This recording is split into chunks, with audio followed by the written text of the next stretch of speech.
కొద్దిగా ఉల్లిగడ్డ కోసుకోవాలి. బాల నూనె మా అమ్మగారు పోసారు. ఉల్లిగడ్డ వేసుకుంది.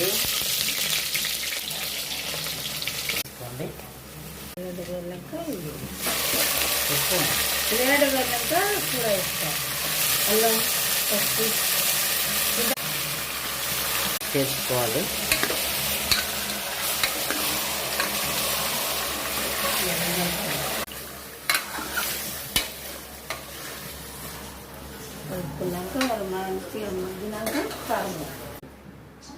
కలుపుకోవాలి. 3 గంటలు 3 గంటలు 3 చెంచా టేబుల్ స్పూన్. అందుకే రైదా